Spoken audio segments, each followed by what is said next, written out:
materi hari ini. Oke, berarti nanti kalau ibu tanya Anis bisa jawab ya. Insya Allah. Oke.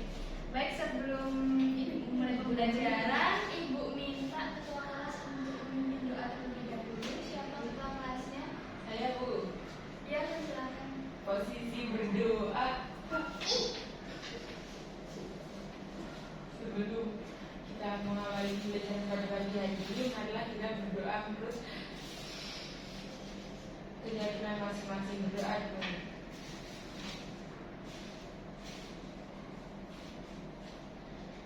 Doa dapat diamini. Baik, amin. Ibu presentasi terlebih dahulu ya. Baik Ibu. Nurma Febriana, Hadir. Diva Permanta, Hadir Ibu. Anggulia Fitriani, Hadir Ibu. Diana Dwi, Hadir Ibu. Cantika Fitri. Hadir Ibu.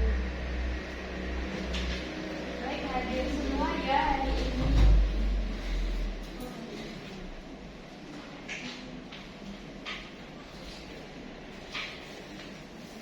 Baik, jadi hari ini kita akan belajar mengenai peralatan dan perlengkapan kantor. Nah, sebelum masuk ke materi, ada yang tahu apa itu peralatan dan perlengkapan kantor? Diva katanya tadi malam belajar. Bisa sedikit dijelaskan nggak apa itu peralatan dan perlengkapan kantor? Sedikit aja yang kamu tahu. Alat-alat yang digunakan untuk menunjang kegiatan kantor Ibu. Oke, terus Diana, Kalau alat itu tidak harus pakai, kalau peralatan harus pakai. Diva, gimana? Setuju. Setuju dong ya? Enak ya? Ikut-ikut temannya. Coba dijelaskan ulang gimana tadi. Alat itu? Jadi alat itu kayak alat yang menunjangnya itu Bu. Iya. Lalu kalau yang merupakan tadi kayak contohnya harus pakai dan tidak harus pakai seperti itu. Oke, sedikit salah tapi ya gak apa-apa. Kita lanjut ya. Nah, jadi tujuan pembelajaran pada hari ini, kalian itu yang pertama harus bisa memahami pengertian peralatan dan perlengkapan kantor. Lalu yang kedua, kalian juga harus mengetahui apa saja jenis-jenis peralatan kantor. Yang ketiga, kalian harus mengetahui apa saja jenis-jenis perlengkapan kantor. Dan yang terakhir, kalian juga harus memahami bagaimana prosedur pengelolaan peralatan dan perlengkapan kantor. Nah, jadi apa sih peralatan dan perlengkapan kantor itu? Menurut Delianci, peralatan dan perlengkapan kantor itu mencakup semua alat, baik yang berfungsi untuk mencatat atau mengirim, menggandakan, dan mengelola informasi, baik yang bekerja secara mekanis, elektrik, elektronik, magnetik maupun kimia. Jadi peralatan dan perlengkapan itu mencakup segala alat yang ada di kantor yang bisa menunjang aktivitas yang ada di kantor. Lalu apa sih bedanya alat dan peralatan dan perlengkapan? Jadi banyak yang salah kaprah ya tentang perbedaan peralatan dan perlengkapan. Banyak yang bilang ini tuh perlengkapan, ini tuh peralatan, padahal mereka terbalik gitu. Jadi apa sih perbedaan antara peralatan dan juga perlengkapan kantor? Nah, jadi perbedaannya peralatan kantor itu barang-barang yang digunakan dalam aktivitas harian pegawai tata usaha yang memiliki daya tahan lebih lama. Peralatan ini dirancang untuk digunakan dalam jangka waktu panjang dan seringkali menjadi aset penting bagi operasional kantor. Jadi betul ya tadi yang dikatakan Mbak Amun, kalau peralatan itu alat yang tidak habis pakai, alat yang awet, yang sering digunakan dalam aktivitas harian pegawai tata usaha. Jadi yaitu alat yang punya daya tahan lebih lama, nggak cepat habis gitu. Kayak misal contohnya ada mesin fotokopi, ada komputer, ada alat tulis yang tidak cepat habis digunakan. Jadi alat-alat yang memang daya tahannya itu lama, nggak cepat habis.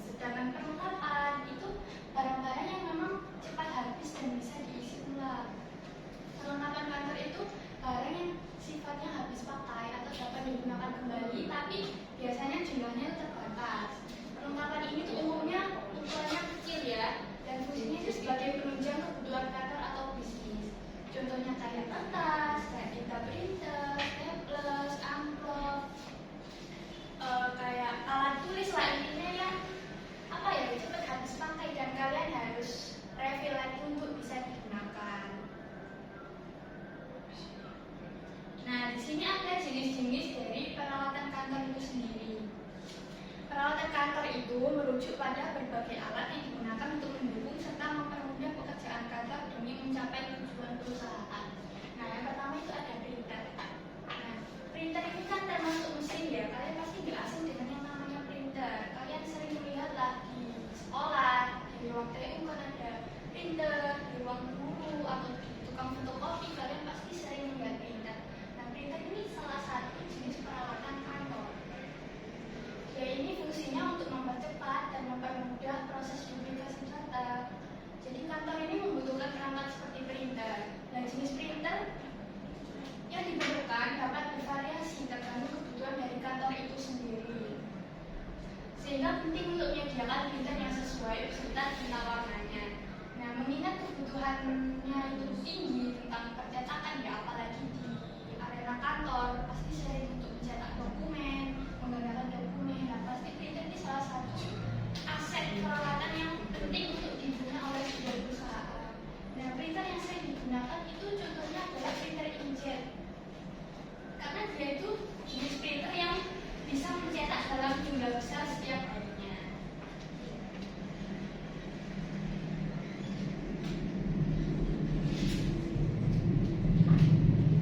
Nah, yang kedua ada mesin fotokopi. Nah, selain printer, kalian juga pasti nggak asing dengan namanya mesin fotokopi ya.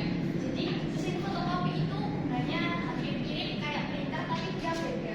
Mesin fotokopi itu salah satu peralatan kantor yang penting yang banyak digunakan, terutama di perusahaan berskala menengah dan besar.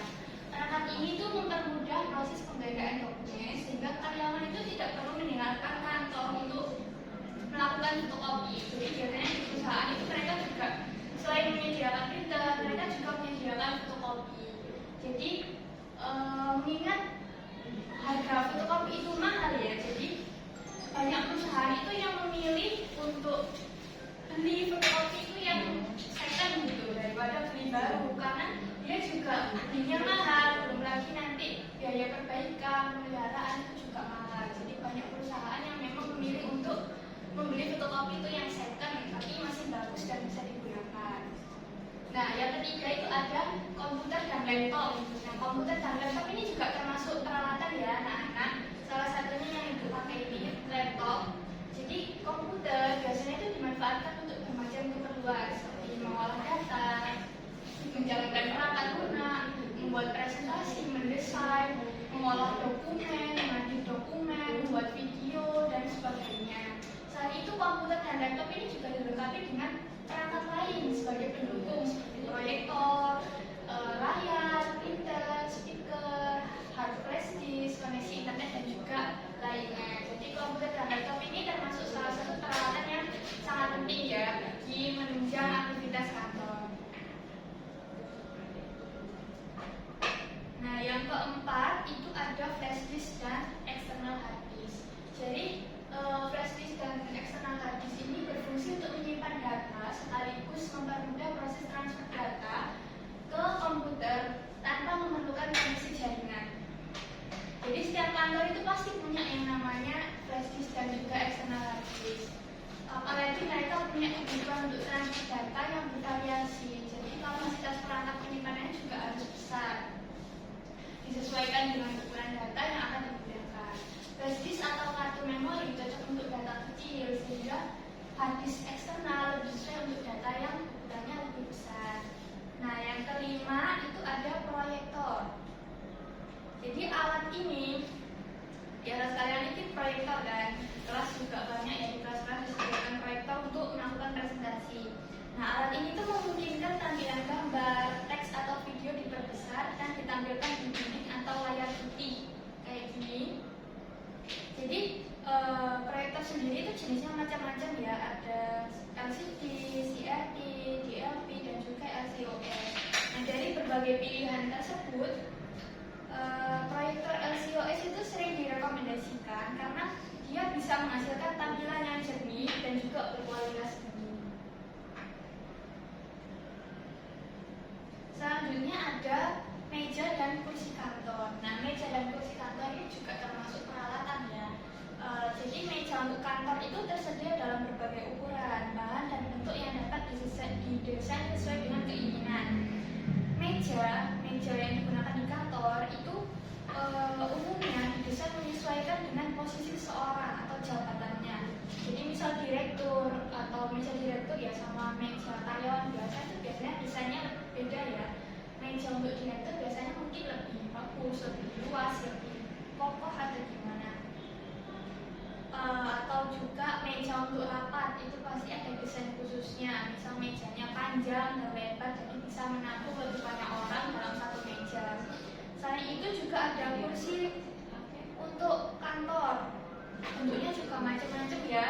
Biasanya dilengkapi dengan sandaran dan juga fitur penyesuaian tinggi. Jadi karyawan itu bisa bekerja dengan lebih nyaman dengan kursi yang didesain dengan bagus.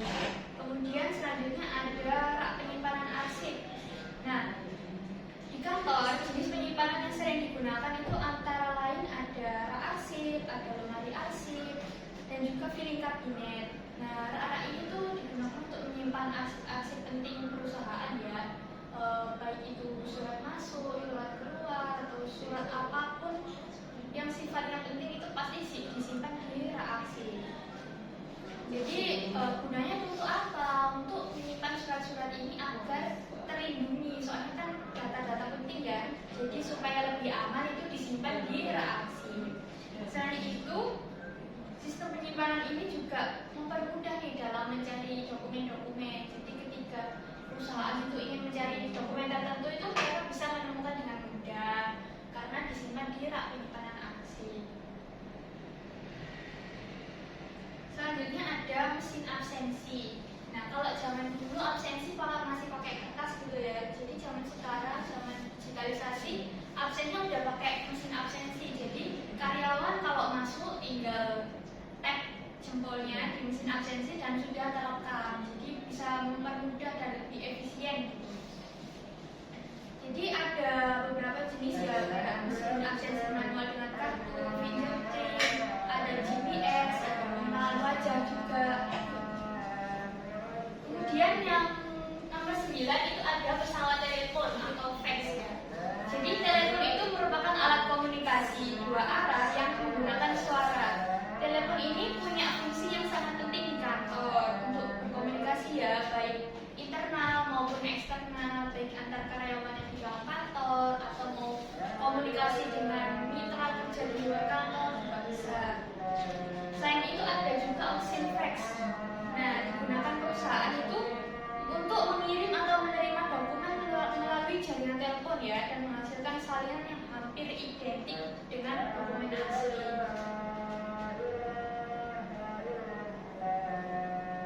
Nah, selanjutnya ada jaringan internet. Nah, saat ini internet menjadi sangat penting ya untuk mencari, menerima, mengirim, mengolah, serta mengakses data yang diperlukan.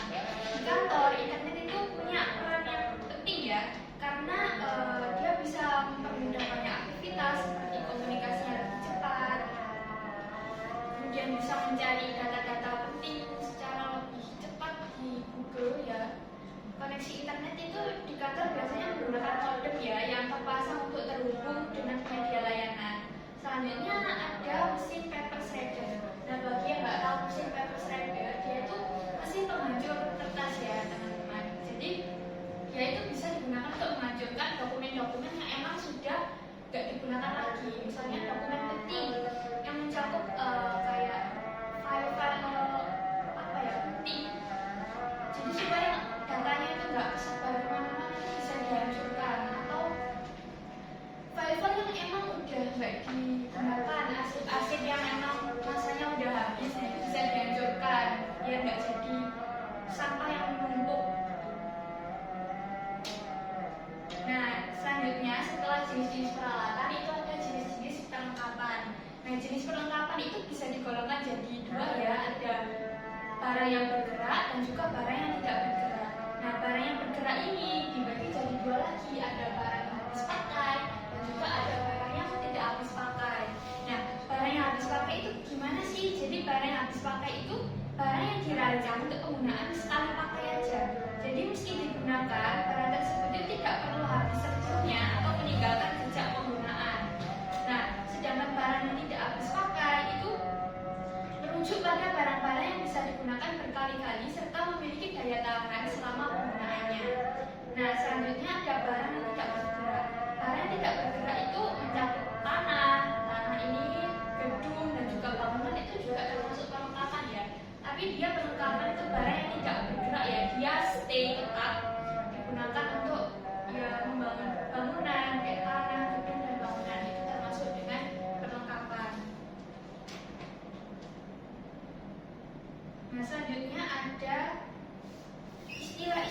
dalam perlengkapan kantor. Jadi ada beberapa istilah ya dalam perlengkapan kantor. Yang pertama itu ada perbekalan kantor. Perbekalan kantor itu merupakan barang yang digunakan untuk menunjang aktivitas kantor, tapi biasanya digunakan spesifiknya itu untuk keperluan tulis menulis, kayak kertas, kayak pensil, penghapus, gitu-gitu. Nah, sedangkan mesin-mesin kantor ya sesuai dengan namanya, mesin ya untuk mengumpulkan, mencatat, dan mengelola informasi di kantor, kayak mesin fotokopi, printer, komputer, laptop, atau mesin penghancur kertas. Nah, itu termasuk mesin-mesin kantor. Selanjutnya ada perabotan kantor. Nah, perabotan kantor itu perabot yang terintegrasi dengan bangunan di ruang kerja. Biasanya terbuat dari kayu. Contohnya aja kayak lemari arsip, atau meja, atau kursi, atau lemari apa. Nah, itu termasuk perabot ya. Dia bisa digunakan untuk menyimpan arsip. Begitu. Kemudian ada hiasan atau interior kantor. Nah, hiasan interior kantor kayak lukisan, kayak foto yang di dinding, di pikora, atau vas bunga di meja. Nah, itu termasuk hiasan atau interior kantor. Jadi biar bangunannya tuh nggak sepi, lebih bisa bikin nyaman saat kerja, biar nggak polosan dindingnya. Selanjutnya ada pesawat kantor. Nah, pesawat kantor di sini maksudnya bukan pesawat terbang milik kantor gitu, bukan ya, tapi pesawat kantor ini maksudnya alat komunikasi yang digunakan dalam aktivitas di kantor. Contohnya kayak intercom, kayak telepon, kayak faksimil. Nah, itu termasuk jenis pesawat kantor. Dan yang terakhir itu ada alat bantu peraga. Jadi alat bantu peraga ini tuh bisa memfasilitasi komunikasi antara pembicara dengan pendengarnya. Contohnya kayak tape recorder, bisa merekam suara ya biar lebih jelas ketika ngomong, nggak ada yang miss. Jadi bisa direkam pakai tape recorder atau video tape recorder. Nah, itu jenis untuk video ya. Nah, selanjutnya ini ada prosedur pengelolaan peralatan dan perlengkapan kantor. Nah, yang pertama itu ada prosedur perencanaan peralatan dan perlengkapan kantor. Jadi yang prosedur yang pertama itu mencatat list perlengkapan yang sesuai dengan keperluan kegiatan yang telah direncanakan. Jadi step pertama itu mencatat perlengkapan apa saja sih yang dibutuhkan. Yang kedua, menghitung estimasi biaya yang dibutuhkan untuk pengadaan barang tersebut setiap bulannya. Jadi setelah mencatat list perlengkapannya apa saja, itu juga dihitung biayanya berapa yang mau digunakan untuk pengadaan perlengkapan ini. Dan yang ketiga itu membuat rencana pengadaan barang dalam format triwulan yang selanjutnya akan dijadikan sebagai rencana tahunan. Nah, selanjutnya ada prosedur pengelolaan peralatan dan perlengkapan kantor yang prosedur pengadaan peralatan dan perlengkapan kantor. Jadi yang pertama, bagian yang memerlukan barang akan mengirimkan surat permohonan atau daftar kebutuhan barang ke petugas gudangnya. Nah, setelah itu petugas gudang akan memeriksa apakah barang tersebut tersedia dalam stok. Jika barang itu tersedia, barang tersebut akan diserahkan menggunakan bon pengeluaran. Namun jika barangnya itu tidak ada atau tidak tersedia, maka surat permohonannya akan dicatat dan diberi nomor pada buku induk. Yang kedua, itu surat permohonan tersebut kemudian diberikan kepada bendahara. Kemudian bendahara akan mengecek kesesuaian kebutuhan barang dengan anggaran yang ada. Selanjutnya bendahara akan mengecek kesesuaian kebutuhan barang dengan anggaran yang ada. Nah, setelah itu bendahara akan meminta persetujuan dari pimpinannya terlebih dahulu nih. Jika disetujui, maka surat tersebut akan diteruskan ke bagian logistik untuk memproses pembelian barang yang diperlukan. Yang ketiga, akan ada pengecekan terhadap kualitas dan jumlah barang sebelum barang diterima. Jika barang sesuai dengan kebutuhan, barang akan diterima dan dicatat dalam buku serah terima barang. Setelah dicatat, barang-barang itu akan disimpan di gudang untuk kemudian didistribusikan ke unit-unit yang membutuhkan. Kemudian ada prosedur penerimaan barang. Yang pertama, rutin memeriksa barang yang ada di gudang. Harus dilakukan oleh penerima barang yang bertanggung jawab untuk memastikan bahwa barang yang diterima dikelola dengan baik baik dan digunakan sesuai kebutuhan. Yang kedua, ada surat berita acara nih. Surat berita acara pemeriksaan dan penyerahan barang dibuat selama proses penerimaan dan harus disetujui oleh manajer untuk memastikan adanya transparansi serta pertanggungjawaban. Yang ketiga, buku penerimaan barang harus mencatat semua barang yang diterima, baik kemudian akan dijadikan acuan untuk memantau stok barang di gudang penyimpanan. Selanjutnya, prosedur penyimpanan peralatan dan perlengkapan kantor. Yang pertama, setelah barang diterima, periksa kembali jenis dan jumlah barang untuk memastikan kecocokannya dengan catatan dalam buku penerimaan. Jika barangnya itu sesuai dengan catatan, barang tersebut bisa dibawa ke tempat penyimpanan atau gudang. Sesampainya di gudang, petugas penyimpanan harus menempelkan alat tulis kantor dan peralatan lainnya di lokasi yang sesuai dengan standar penyimpanan.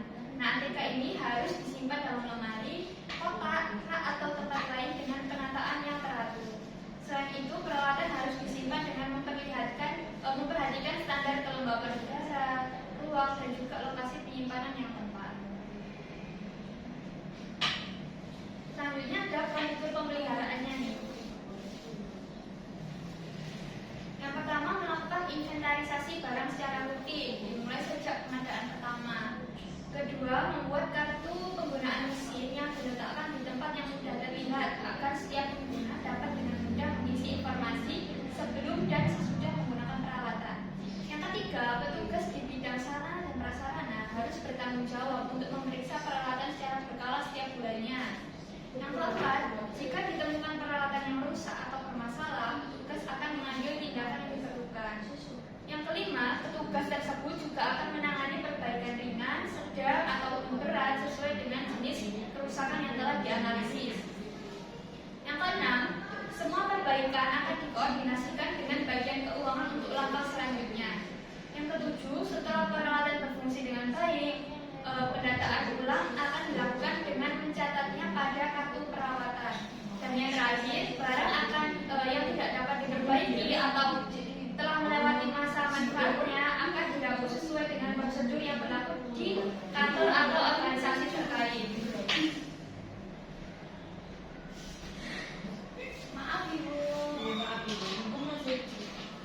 Tolong ya diperhatikan. Dan yang terakhir ada penghapusan peralatan kantor. Jadi barang-barang yang sudah tidak dipakai itu bisa dihapus ya. Maksudnya dihapus ini dimusnahkan. Jadi penghapusan itu tindakan yang dilakukan sesuai dengan prosedur dan tata cara pengelolaan perbekalan untuk mengeluarkan barang dari daftar inventaris.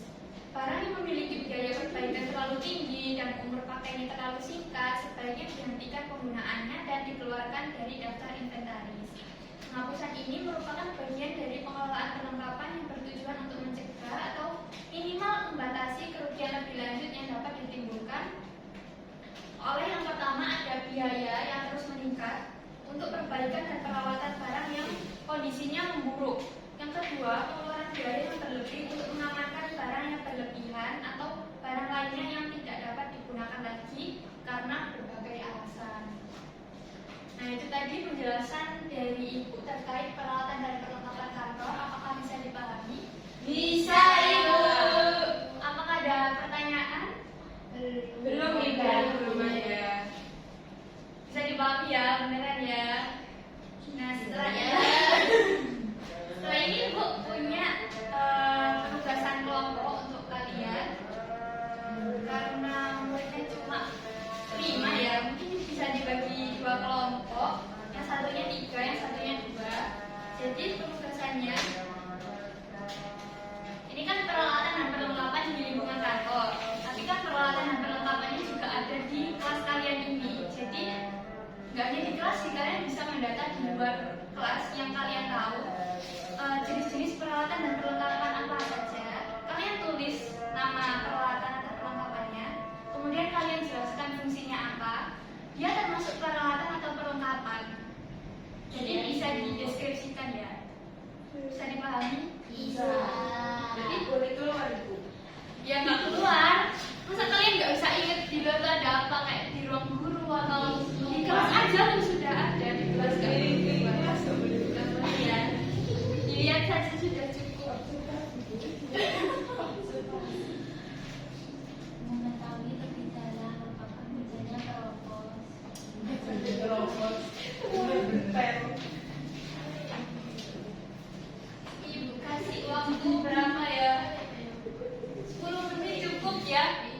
Insya Allah cukup itu.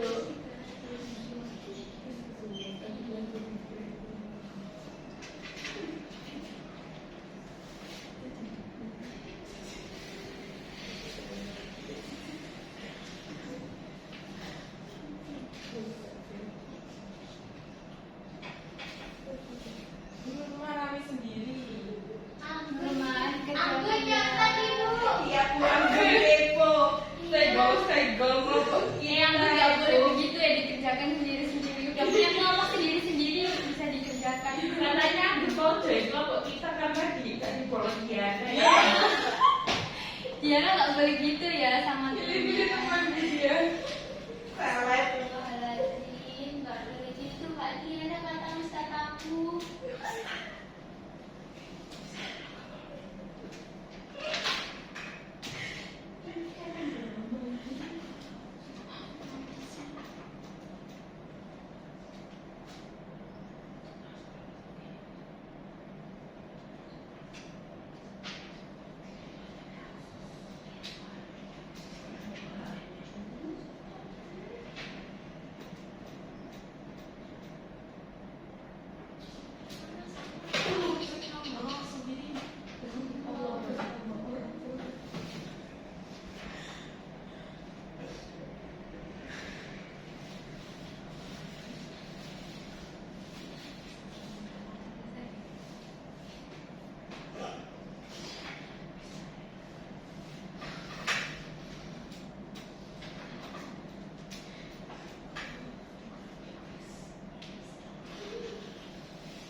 printer. Printer ini merupakan termasuk dari peralatan kantor yang mana yang umumnya ditemukan di ruang guru atau TU, digunakan untuk mencetak dokumen administrasi, surat dan juga bahan adat. Karena elektronik dan digunakan untuk membaca, maka dia termasuk dari peralatan. Yang karena media plastik ini termasuk dari perlengkapan kantor karena dia bersifat bergerak dan tidak habis pakai. Fungsinya yaitu untuk menyimpan dokumen yang tetap rapi dan tidak mudah rusak. Map ini bisa digunakan berulang kali. Nah, cukup peralatan dan perlengkapan ini yang kami dapat sampaikan dari kelompok saya. Terima kasih. Terima kasih Mbak Dora. Undangan dia.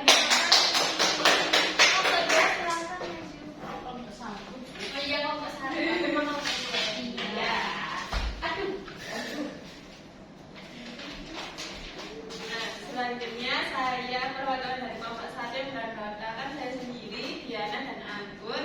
Yang menurut kelompok kami yang pertama ada meja guru. Meja guru ini termasuk peralatan kantor karena bersifat tetap, digunakan dalam jangka waktu yang lama dan memiliki fungsi utama sebagai tempat meletakkan dokumen, laptop atau buku pegangan.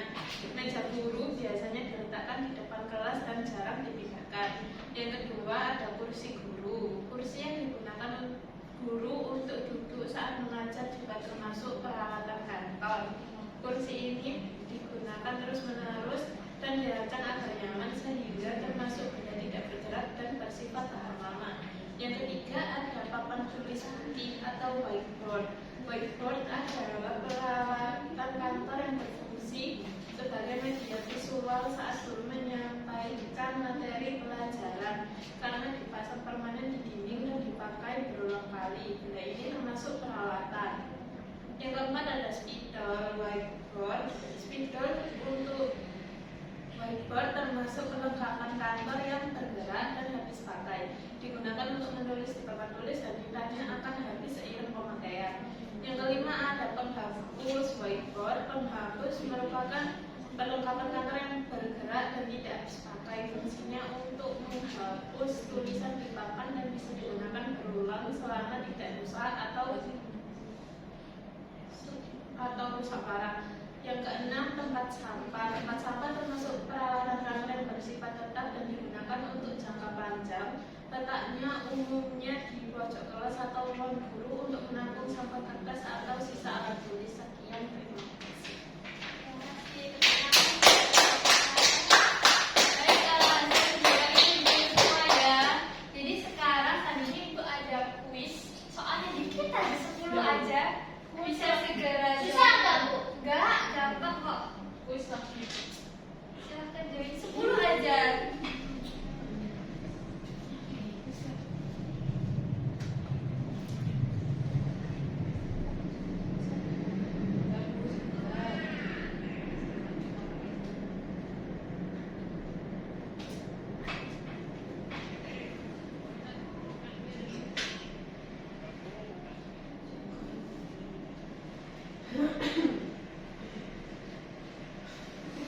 Belum ada yang join ya?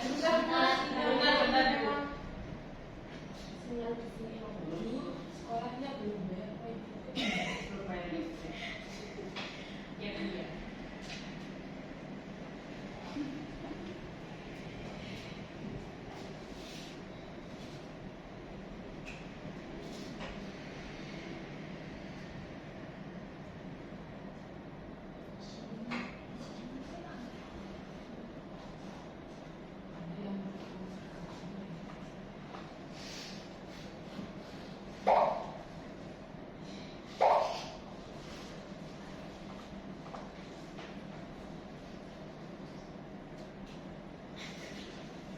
Peran 2 anak lagi ya.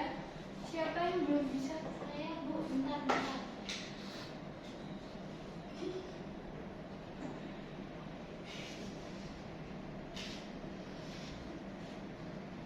Sabar ya, Bu. Punya saya masih. Masih kayak gitu. Ah, Tinggal cukup dibilang. udah. Baik, Ibu mulai ya. Bisa di